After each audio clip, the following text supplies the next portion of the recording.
So my name's Ryan Stevens. I live in Swansea and I work as a mindset and wellbeing mentor, and it's my mission to challenge people to become better. I'm Rhys Thomas, so I'm the Community Engagement Lead for Swansea Council, and previously to that I was working in the police. So I think thanks to Mike from Swan TV for inviting us along today.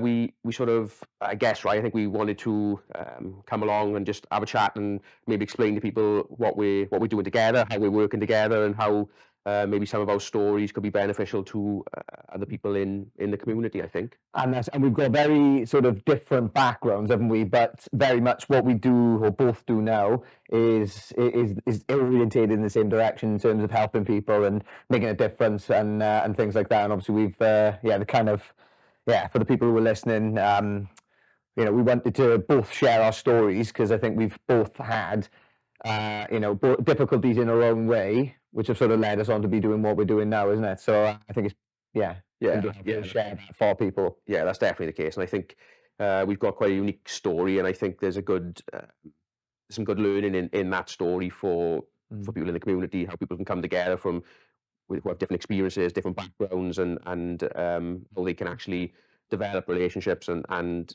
sort of work together to sort of better themselves and to sort of have a positive impact for people in the community, I think, isn't it? Should we rock, paper, scissors, who goes first? 1, 2, 3. Right, there you are. You win. You go first. Yes. So, as I mentioned, I'm the community engagement lead for Swansea Council currently. So my role initially when I started with the council 3 years ago was leading on something called Aging Well. So Aging Well is about supporting people in the community who are 50 and over. We've come a long way over the last sort of 2.5 years, really, with our Aging Well work. And I think, and this is where I've sort of linked up with Ryan most recently around some of the positive mindset and well-being stuff he's been doing. So we're currently seeing between 500 and 600 people a week from across Swansea. We've launched a collaboration station or engagement office in the National Waterfront Museum. And the idea behind it is that we are visible, people can come out and see us, people can speak to us if there's any concerns or any issues, or if they just need a friendly face to have a chat. But as we've sort of developed over the last 2.5 years with our Aging Well work, we've ended up with a full programme of weekly activities, whether that be sort of social walks, pools on the beach, bowling, a 10-pin, movie afternoons, cooking sessions. We've partnered with Gower College to run something called Cooking on a Budget with sort of the multiply and learning lifelong learning skills. We've got a really sort of big programme of activities running from the National Waterfront Museum. They're open to anyone over 50. You're welcome to pop down and see us in the museum. We're there during the week, Monday to Friday, anytime from 10 till 5.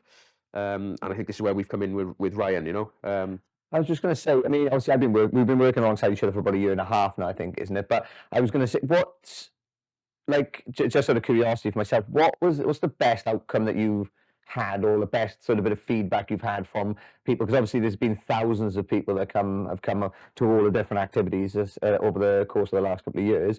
Like, what's the best bit of, like, feedback or the best outcome that you've had from somebody? That's a very good question. I think when we sort of initially started on our journey with Aging Well, I sort of started with 5 or 6 people one day a week, and going back sort of 2.5 years ago, and that was on a Thursday morning when we sort of just met up for a coffee and a chat, in fact, and that 6 people on a Thursday has now sort of evolved into over 100 people every Thursday morning, and then over between 70 and 90 on average on a Thursday afternoon coming to our soup social.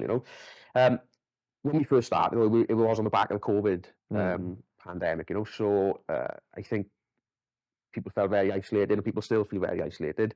But some of the sort of stories where people maybe lost partners, lost loved ones, sort of really hit home with me.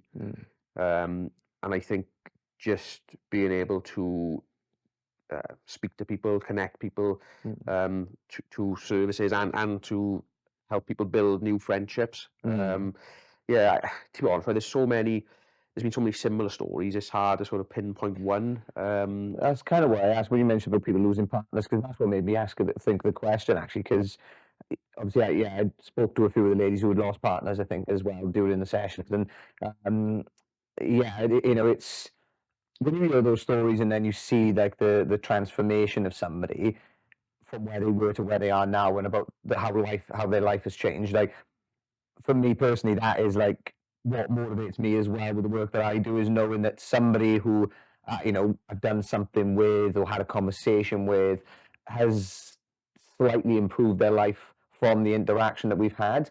And I was earlier on today doing school talks actually, and like it's like more intervention stuff with these year 8s actually, because they're only young, but they're just sort of on the wrong track actually, and where they're going. And I thought you're never going to get everybody in the room. Not everybody's going to take something away from the conversation or the workshop or whatever you're doing, but as long as sort of one person does, and when they do, and you see that sort of growth and transformation, it's amazing. It's so rewarding, and that's kind of what I was thinking. That'd be a good thing to ask. But I mean, obviously, the work that we do now as well for the people listening, on the project we're currently running, I've been running something called Take a Breath. So I've been leading breathwork sessions, nature walks, and then grabbing a coffee and having a bit of a social afterwards.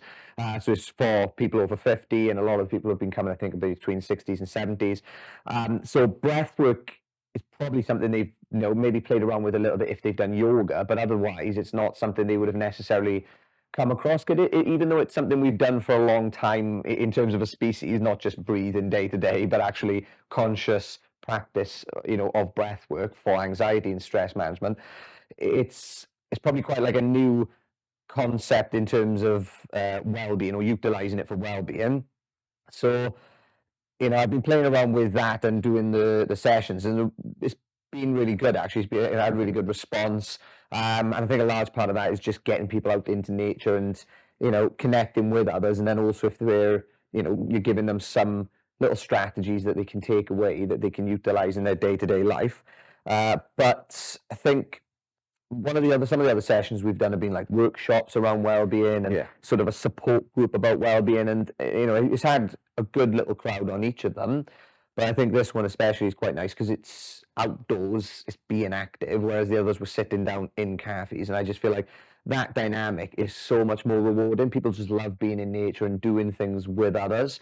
So I'm really looking forward to obviously some of the more the other work that we've got planned as well. Yeah, and I think the feedback we've had on Take a Breath sessions have been it's been brilliant, and people are definitely finding it beneficial. And I think we've definitely seen, hence like our Thursday, we started off on a Thursday with sort of a tea and a chat, and with 6 people that evolved to a weekly social walk in Swansea Marina. So if anyone is at home and you got your mum, your dad, your auntie, your uncle, your sister, your brother, whoever it may be, your neighbour, even who you think actually would benefit from coming to the sessions that we do in Swansea Marina, they're free. So please signpost them down to us.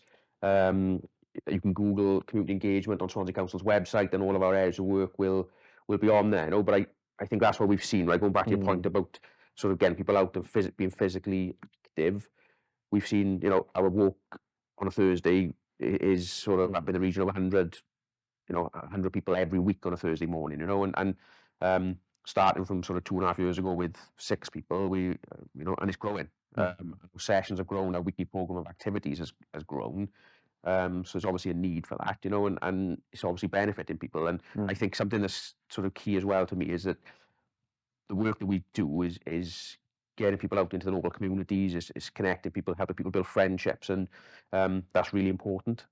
And I think by doing that also, it's helping the local economies, helping local businesses, because people are, they're coming out, they have a reason to come out, they're engaging with new friends, they're engaging with different services, whether that be sort of, the council, the police, whoever it may be, through our wider sort of partnership groups where we've got 70 odd different organisations who are working with us, obviously, you're one of those, I think there's a big focus from myself is around collaboration, and it's even with being here today, with Mike and Swan TV, and just coming and having the opportunity to share what we're doing, making more people aware of what's going on, can only be a good thing, I think, you know. And I think community, or you said about making friendships as well. And I think, so a lot of the work that I've done up to date is around sort of creating communities and connections and things like that. So the sea dipping group that I run, the Wet Bandits, the Ideas and Beers is something which I used to run before.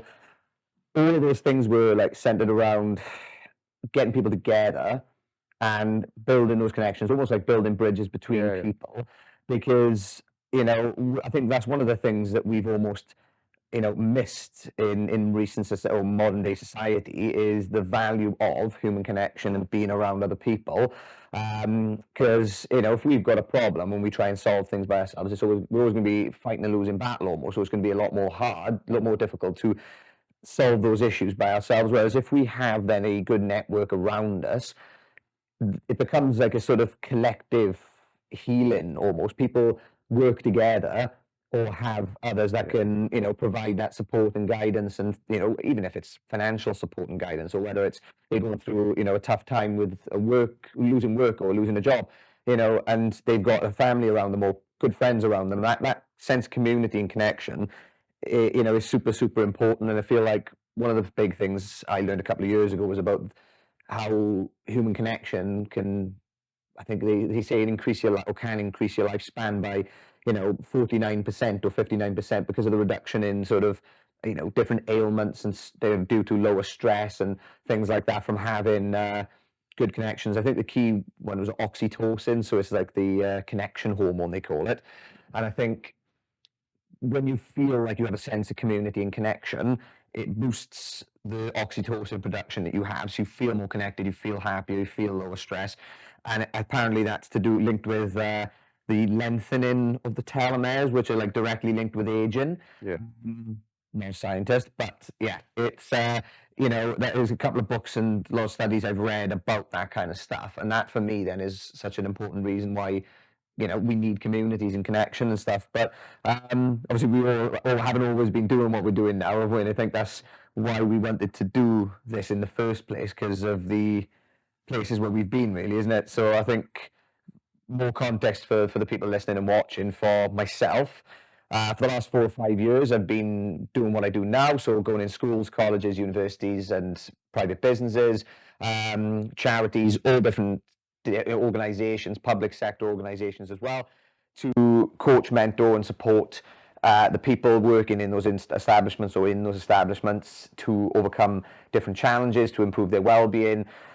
But it's only come from, or the reason that's my purpose and mission now, is because of the fact that, back when I was running my first business, when I was, between 19 and 21, went through a lot of issues in that business. I went through, a lot of mental struggles. I hit a really low place mentally due to everything that was going on. And at that point, I couldn't see a way through it. I couldn't see a way out of it. So at the time, I thought, the only thing I can think to do right now to make sure I don't end up in loads of debt and I don't end up being seen as a failure, which was, at the age of 20 or 21 is, worst thing you can think of. But what I ended up doing was... Do you think that's peer pressure, all right? Do you think that's something that's sort of pressure from the outside world that made you think like that at that time, or...?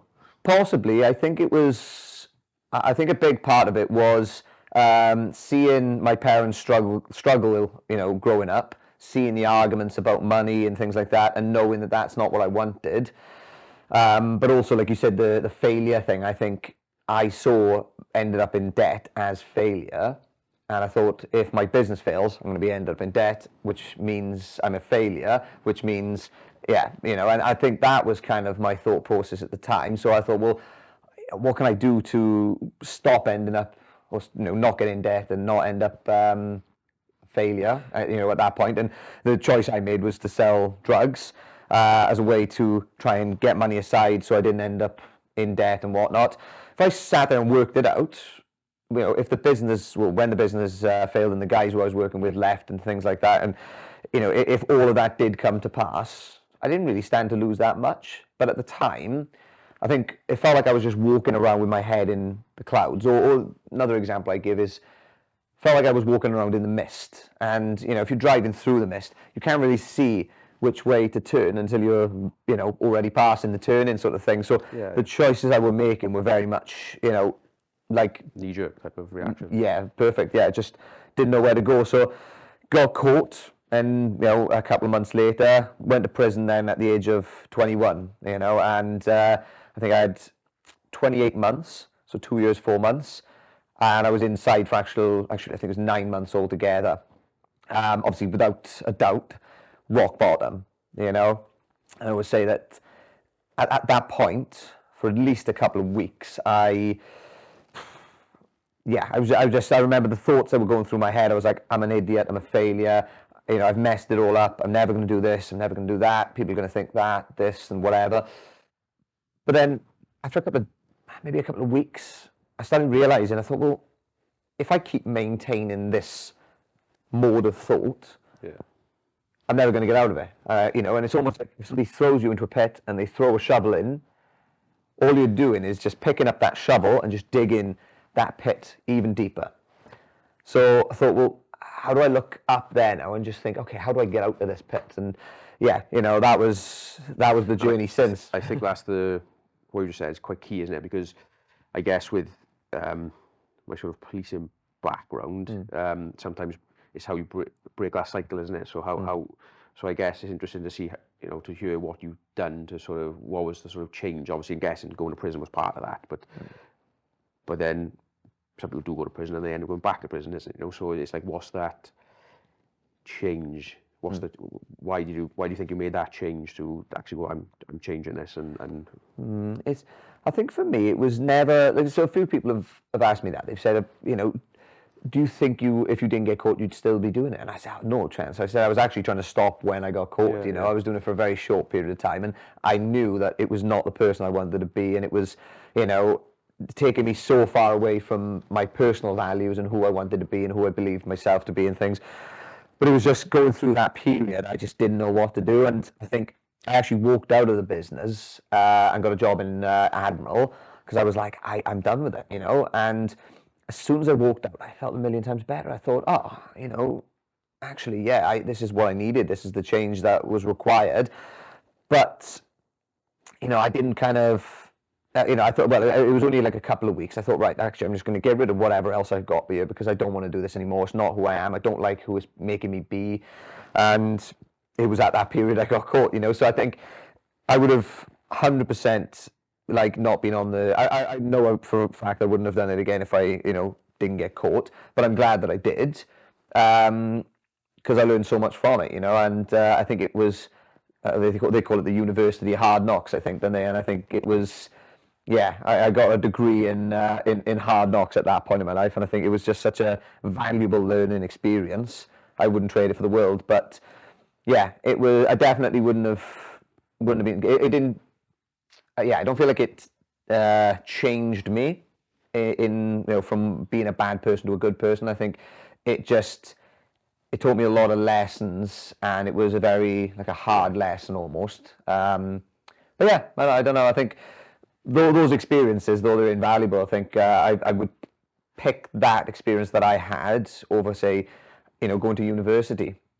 I wouldn't pick it again. Wouldn't pick it again over university. I think I'd probably pick a degree now. But in terms of the value that I got from it, and how much I learned about myself, how much I learned about the world. Yeah, I think you've taken most probably what you would class as a bad experience, and sort of turn it into a good learning experience, haven't you? You know, and like you know, you see the stuff you're doing now with, like you said, with the, you know, the Sea Dipping group and ideas and beers, and then the work you're doing with us as well, you know, around our Aging Well work, and supporting our Aging Well community members, and you know, they got nothing but positive praise, like, you know.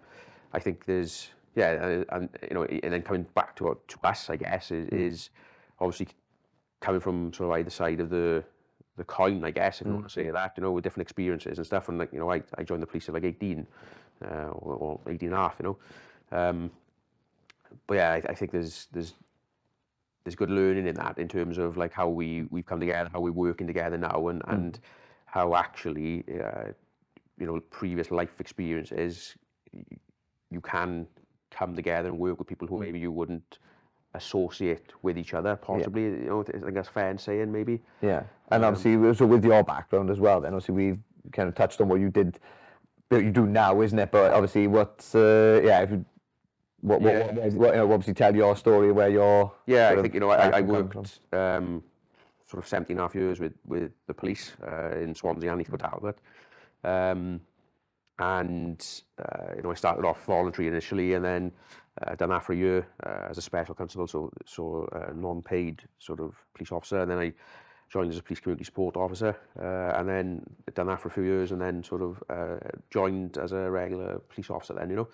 And I think so surprisingly it sort of took me 17.5 years, that sort of journey, and so kind of that's all I've known is policing in effect. And obviously I've changed roles now and gone to the council, you know, which is, you know, it's been brilliant, really good experience, you know. And yeah, I think throughout that sort of policing journey, the different life experiences I've gained, you know, very difficult at times to put into words, but you know, I've worked on response policing, I worked on neighbourhood policing, I've worked in community safety in Swansea and in Port Talbot, you know. And but more so obviously the last few years, obviously I was sort of involved doing a lot of sort of drugs warrants and stuff, you know. And obviously I guess that's where it's quite unique in terms of our sort of relationship and our story, in terms of actually how whereas I was doing drugs warrants and arresting people, I'm now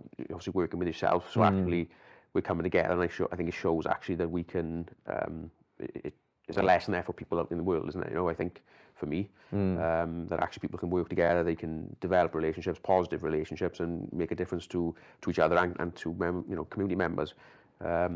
Yeah, it's you know, really interesting sort of yeah, what's the word I'm looking for? I think it's a sort of really interesting story. I think there's definitely learning opportunities in it for people out there, you know, and you know, across all ages, I guess. Yeah. And in terms of your work with the police, then, so like, obviously, what didn't you enjoy about the policing side of things, and also, like, you know, with the work that you do now, what kind of prompted you to go into that specific area, you know? Because it's obviously a big shift, isn't it? Yeah, I think for me, I've always enjoyed working with people, working with communities. You know, I used to love neighbourhood policing and the sort of community safety work I've done. And I think, yeah, I never really seen myself leaving the police, if I'm honest. And I enjoyed, you know, I enjoyed the job, just because I found that I sort of could help people. I think with the sort of council, I'm finding I can do that, and support people, but through a different sort of format, you know, through a different mechanism.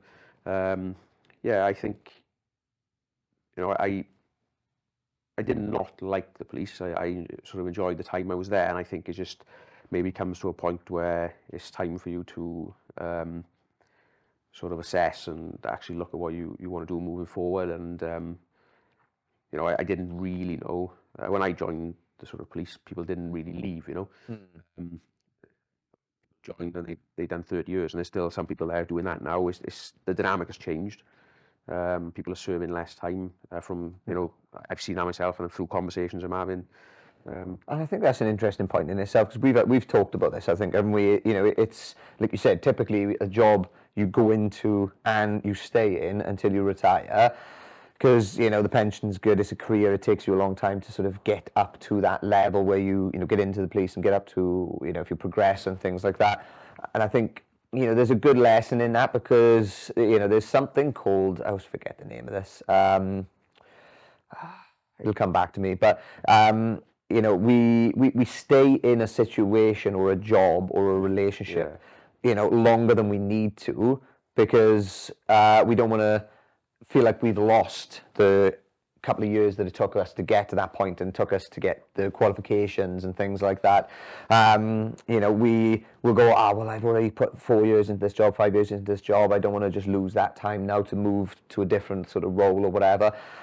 And I think there's a valuable lesson in that, because if something is taking too much away from you, or if you don't really enjoy it anymore, or if it's, you know it's not really the path you want to go on, and you've got more to give, or you've got different stuff that you want to explore, I think at any point in your life, no matter how, you know, old you are or young you are, or how, you know, much time you spent on a specific role, I think it's such an important thing to know, actually, it's okay to change. It's okay to go and explore something new for a little while. And it shouldn't be looked at as losing time. You know, it should be looked at as you're gaining your time, actually. You're gaining the rest of your life by going and doing or exploring the other stuff that is of interest to you, that you actually could enjoy and, you know, enjoy more than the stuff you were doing. And I think I've done it so many times with different businesses, different jobs, and, you know, I haven't really stayed in a lot of them for a long period of time. But what I do now, even though it's shifted and changed in terms of what I do over the last couple of years, for the most part, it is, you know, it's pretty much the same, because it's all orientated around helping people, and how I do that is slightly different. But I think, yeah, that's what I think is super important. Once you know something's not for you anymore, it's time to make those little changes and shift. Yeah, and I think that's the difficulty, isn't it? It's, you know, I struggle with myself, I guess. When do you know when's that time? But I think for me, I got up on actually. I thought, yeah, you know, I think maybe I just woke up one morning, and it's, you know, as silly as that sounds, but I just woke up one morning and thought, you know what, actually maybe it's time to look at alternatives. And then, you know, it's a very daunting process, mind, especially when you've been somewhere for such a long time, like you said. And then it's the change, it's the unknown, isn't it? You know, it's like, well, what if I do this? What happens? Or what if this goes wrong? Or what if I leave? You know, sort of a secure role, and go into something and it's not as secure and stuff. You know, and I think you do have all these sort of questions running around in your head. But generally, as I think most people, we think of the negative, don't we? You know, we think of the issues, the problems, or what's going to be the issue, you know, what's going to go wrong. We don't think of the positive element of it. So we don't think, well, actually, this is going to be great because I'm going to be able to do sort of X, Y, or Z. You know, we don't think.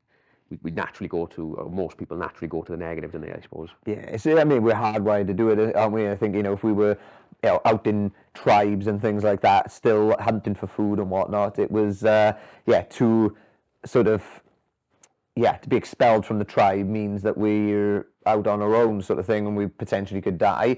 And I think even though we don't, you know, we haven't got that sort of dramatic thing anymore, or that, like, the stakes are not as high anymore, I think it's still that same part of the brain. It's like, oh, well, actually, if I, you know, go in this job, I'm going to get less money, which means I might not be able to provide for my partner, I might not be able to live comfortably, and it's going to mean more stress and more blah, blah, blah, blah, blah. So our brain just catastrophizes things so that we can, you know, try and basically create the best outcome and do whatever we need to do in order to make things happen, isn't it? But, I was going to say, I think, the nature of what the background that we've got and things like that, and work we do now, I think is super exciting. I think it would be good to, explore that further in sort of further episodes and things like that, really, just to, and I think there's definitely stories there, isn't there? There's definitely things we can sort of go down into and discuss further, and even now, you know, with the current sort of work we're doing, and previous history and stuff, you know. Well, thank you for listening in. We're going to be doing more of these, so if you tune in again and hear some of the other stories, backgrounds, and some of the actual future plans that both me and Rhys have got with the work that we're doing, and, you know, hopefully, if you tune in again, if you come along to some of the sessions that we're running and actually see the work that's being created, and see you next week. See you next week.